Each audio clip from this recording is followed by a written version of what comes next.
I was looking through a 2004 case, and as usual, what I usually do is have two cases. These are briefcases: 2004 best, 2004 second best. I often tend to ignore what's in the second best, thinking, oh, well, I'll look at that later. When I started looking very carefully the other day, I found lots of things I'd almost never taken out or never done anything with it. Here's an example of four of them.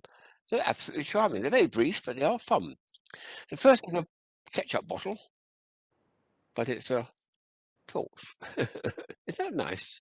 Very simple. It's got two C batteries, quite brief, and then there's a switch at the top, which you switch like that, and it turns it on and off, and it feels nice and chunky as well too. So that's 16 years old, but it's still working as if it's new.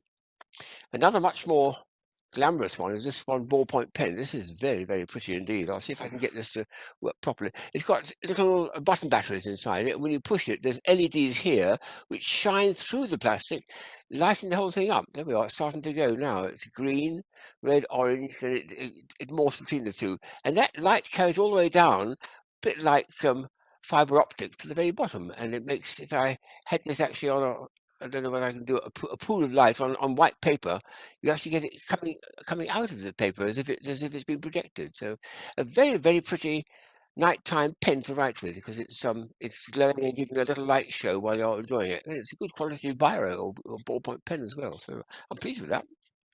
There's another one here which I don't think I'd ever noticed before. It's one of those ones with two curves. It's an optical illusion, very well known optical illusion.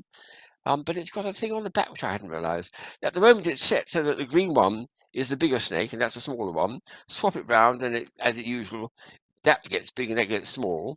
On the back, instead of being just another version of the same thing, you've got something completely different. It's got butterflies. You don't do that. You don't do that. What you do for this one is much simpler. Small kids will enjoy this. Just put it like that and it appears like a proper butterfly with tails. So no optical illusion, just a very pretty looking thing. There's the optical illusion side and there's the pretty butterfly side. Nice one, that. The last item is one of these anamorphic lenses, which I have in special binoculars and things.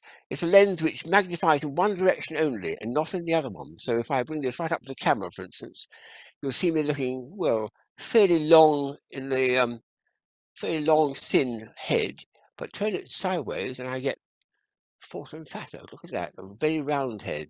So it's magnifying in one direction only and not top to bottom. And now it's magnifying top to bottom, not side to side. There are some very subtle things with this. Particularly, they noticed, I think it was film directors noticed that if you squash things like that and look at houses, they look somehow a bit sinister.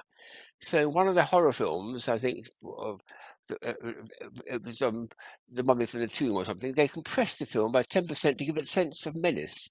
And you get a sense of menace slightly more in that mode than that mode. So something interesting there. So 2004 is coming on very nicely. This is just the second best, but it is the stuff that's been overlooked or underused.